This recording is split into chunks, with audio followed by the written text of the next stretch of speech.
Hoy se nos dice que Jesús es nuestro pastor. En la lectura del Apocalipsis que leímos, viene que es un pastor muy especial. A mí cuando me iban a ordenar sacerdote les decía al padre que me acompañara en los ejercicios que no me gustaba que le dijeran pastor, porque yo no quería que sintiera la oreja todo lo demás. Y me dijo ese padre una cosa que me gustó mucho y que en esta imagen viene reflejada. Jesús es pastor porque primero fue cordero de degollado. O sea, es pastor porque él mismo es el cordero, la oveja que da la vida por los demás.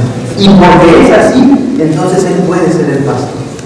Entonces en la segunda lectura está muy clarito eso. Al final dice que nuestro pastor es el cordero que quiere cuidar las lágrimas, que quiere que nadie llore, que quiere darnos vida. Estos chamanos están aquí muy... ¿Qué pasó con el trasacata, verdad? ¿Cómo ven? ¿Sí los alcanzan a ver? Sí.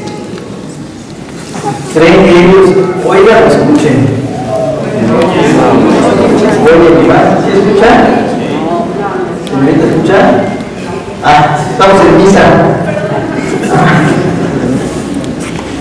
Oye, ¿crees que te llame Dios por el celular? No tienes celular. Pero hay muchas cosas que hacer en el celular, ¿verdad? ¿No?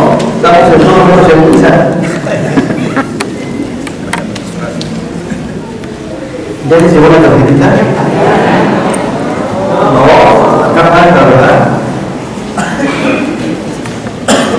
Miren, algo muy importante es que dice el Evangelio que las ovejas escuchan su voz. Dice esta tarjetita de una persona muy sabia, le dijo un cuento para saber la diferencia entre oír y escuchar. Pero esa vez no la escuché y ahora no se los puedo contar. O sea, no es lo mismo oír que escuchar. Podemos oír misa, ¿no? Pero no escuchar misa. Escuchar implica conectarnos con lo que está pasando, captar el mensaje que se nos está transmitiendo.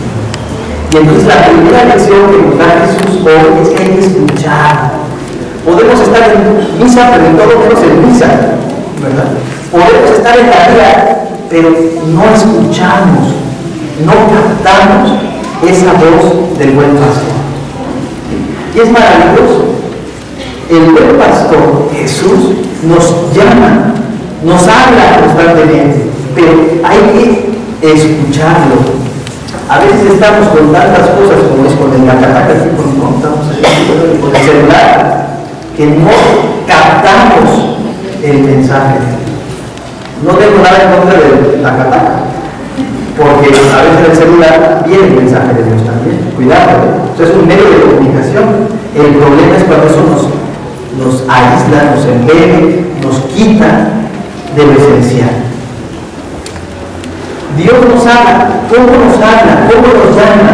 ¿Dónde escuchar? Hay que escucharlo en encuentros con personas. Vamos en la vida y de repente una persona, un encuentro, ahí nos llama. Las ovejas escuchan la voz y reconocen el timbre de esa voz. En Israel, como nos pasa aquí en México, hay perros que le llaman por su nombre y bien, no reconocen la voz del perro. Sabe, conoce. Así pasa en Israel con estas ovejas. Escuchan y entienden su nombre. Pareciera que entienden, no, pero reconocen el timbre y la palabra del pastor. De hecho, el pastor iba por delante, iba hablando y las ovejas lo seguían. No iba detrás, sino que iba por delante. Y entonces la voz de Jesús es la voz del amor que nos dice: tú eres mi hijo muy amado. Es una voz del amor, pero con un timbre muy especial. Ese timbre, ese tono de la voz de Jesús es la voz que nos da vida, es la voz que nos consuela, es la voz que nos anima, pero que no nos abandona, que no se pasa, que no abusa de nosotros. Como dijo un gran teólogo, el buen poeta Sabina, hay amores que dan vida y amores que matan. La voz de Jesús es la voz del amor, pero un amor con un timbre, con un tono muy especial, da vida. Escuchamos en la segunda lectura. Este Cordero es el pastor que enjugará las lágrimas, es el pastor que nos llevará a saciar esa hambre, ese vacío del corazón, es ese pastor que nos va a llevar a la vida. ¿Cómo es en nuestra vida cotidiana que ese buen pastor nos llama? Estaba yo diciendo en persona. Hay momentos en que es un abrazo de alguien que nos calma, que nos hace sentir amados, queridos. Y en ese abrazo no solamente hay que oír, hay que escuchar, hay que conocer a Jesús y hay que seguir. De hecho son los tres verbos, ¿no? Que dice, mis ovejas escuchan, conocen y siguen. Escuchan mi voz, me conocen, ellas me conocen y ellas me siguen. Entonces lo primero es escuchar, no solamente oír lo que pasa, sino escuchar a Dios en ese trono. Hay abrazos, hay encuentros, pero también hay momentos que no son coincidencia, que si les ponemos atención, uno dice, aquí, ese es el tono de Dios. Por cómo me anima, por cómo me da paz, por cómo me reconcilia, por cómo trasciende esa situación. Hay que escuchar que Dios le está diciendo, eres mi hija, eres mi hijo muy amado. Hay detalles que no son coincidencia, hay momentos en que uno, si pones atención, si no te nada más oyendo, sino escuchando, te darás cuenta que ahí te está diciendo Dios, aquí estoy. Una vez yo frente al mar, no sé si te ha pasado, en la playa, uno siente la inmensidad de ese amor de Dios en la creación. Y me siento muy amado. Ahí me está diciendo, aquí estoy viendo más. En tu tarjetita, te invito a que veas la imagen.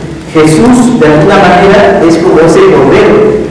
Está inclinado porque es el cordero, es quien, con su autoridad, con su vida, es el primero que se entrega. Es el cordero pascual y a veces el pastor.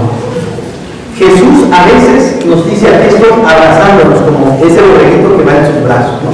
Hay momentos en que Dios nos chiquea, porque ya no podemos más. Nos damos milagros, unas bendiciones, unos momentos que dice, Dios mío, pues aquí estás, gracias. Son momentos de consuelo en oración, en un retiro, en una confesión, en el encuentro con una persona que nos hace sentir que Dios nos lleva en brazos. Hay momentos en que no somos el borreguito que está en sus brazos, sino somos esos borreguitos que van caminando, que Dios nos pone a caminar, y ahí vamos caminando, echándole ganas. Pero Dios está ahí. Hay veces en que no le vemos, porque es de noche, pero hay detalles que nos hacen sentir que Él va ahí. Por eso el pastor, aquí no se ve, pero lleva un callado. Salta 23 dice, tu vara y tu callado me dan seguridad, porque el buen pastor iba por delante en la noche, iba golpeando en cada paso con su bastón. Y entonces ese sonidito, tas, tas, indicaba por dónde va. ¿Sí? El buen pastor nos orienta con ese sonidito. ¿Qué tiene que ver con nosotros eso? A veces cuando escuchamos la palabra de Dios, la Biblia nos orienta, nos dice para dónde, no nos hace que nos perdamos. Hay consejos, una persona me dio un consejo buenísimo, pues ahí está el buen pastor que te llama y eso te orienta. Hay experiencias en la vida que uno dice, chispas, caí, me duele, pero aprendí para dónde no hay que ir. También ahí está la voz, hay que escuchar. Dios se revela, Dios nos habla en el corazón. ¿Saben? Entonces no es lo mismo oír que escuchar, hay que escuchar la presencia de Dios, su voz en personas, encuentros, detalles, momentos, acontecimientos que nos hacen sentir que somos hijos muy amados, que Dios nos lleva en brazos, que Dios nos pone a caminar, o que no lo vemos, pero sabemos en la fe que hay paz. ¿Sí? Escuchar la voz del amor, que es la voz de Jesús. Segunda palabra clave, conocer. La palabra conocer en la Biblia no es simplemente estar informado. Conocer tiene que ver con una intimidad, con una sintonía, con un comprendernos. Incluso hasta en la Biblia la palabra conocer tiene que ver con una relación afectiva de pareja. Lo conozco, vibro con él, sintonizo. Y entonces, ¿qué nos toca a nosotros? Escuchar en nuestra vida, estar muy atentos a esos momentos donde el lenguaje de amor, que es el lenguaje del buen pastor, nos hace conocerlo. Ay, Dios mío, Por ejemplo, hay momentos en frente a un bebé, cómo sentimos el amor de Dios. Y entonces hay que conocer cómo es Dios. Imagínate la ternura que te da ese bebé. ¿Cuánto más Dios nos enternecerá con nosotros? Uno se sorprende frente a una mamá que le encarcelaron al hijo y que está todos los días al pendiente de él. Y era un hijo de la guayama. Ese es una verdadera cabrita, el cabrón.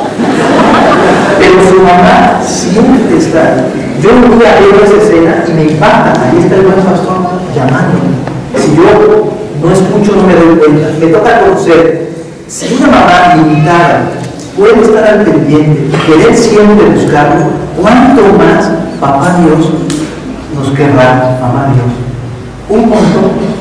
Y entonces, ¿por qué yo ando con una imagen de un Dios castigador? No manches. Ahí vamos conociendo cómo es Dios. Si de repente vemos a personas que nos impactan, por ejemplo, me gusta mucho del Papa Francisco, lo relaciona con la lectura de hoy.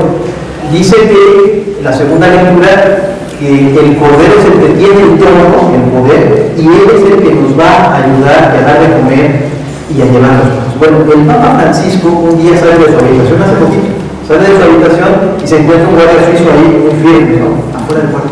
Entonces le dice, buenos días, oiga, ¿usted ha estado aquí toda la noche? Sí, su santidad. ¿Y no quiere sentarse? No, su santidad no puede, son órdenes. ¿De quién? Del capitán. Es por su seguridad. Bueno, pero puede sentarse cuando usted quiera. Así puede seguir cuidando. Además, yo soy el papa, soy más que el capitán. Y entonces el pastor le consiguió la silla. Dice, cuando usted quiera puede sentarse. Fue a la cocina o pidió un pan con jamón y queso y le dijo un apetito. Es un detalle, ¿no? Es el buen pastor que teniendo el trono no lo usa para endiosarse, sino para servir y dar detalles de alimentar, de estimular, de hacer caminar a la iglesia. ¿Sí? En esas personas vienen más, uno dice, wow, ahí está el buen pastor llamándonos para conocer cómo, si el Papa Francisco puede ver así, cómo sería Jesús, cómo le impactaría a tantas gentes esa sencillez, esa capacidad de no dejarse conquistar por la riqueza, por la fama, por el... ¡Wow! Hay que conocer, no solamente escuchar, conocer. ¿Sí? Jesús se la pasó conociendo a su papá Dios cuando veía cómo sembraban. Entonces decía, el reino de Dios debe ser así. Ahí está el teléfono, ¿ves? Hay que escuchar. Entonces, Jesús veía cómo sembraban, cómo estaban los pastorcitos con las ovejas, y él conocía a Dios. Dios nos llama, Dios nos revela, Dios nos está diciendo aquí estoy y hay que conocerlo. Y por último, seguirlo. La palabra seguir en la Biblia es fuerte. Seguir significa casi transformarse en el buen pastor. O sea, seguir es hacer lo que Jesús haría en mi lugar. El Papa Francisco nos está poniendo el ejemplo, ¿no? Él está siguiendo a Cristo con todo. Entonces, no solamente es, Señor, gracias, me siento muy amado, te comprendo un poco más, sino ahora a mí me toca ayudar y hacer sentir amado a otra persona. Y eso es una maravilla. Lo escucho, lo conozco y lo sigo. Y entonces tenemos esa dinámica del amor que es padrísima. Porque nos convertimos nosotros en instrumentos para que el buen pastor siga diciendo te quiero, ánimo, aquí estoy, Dios mío.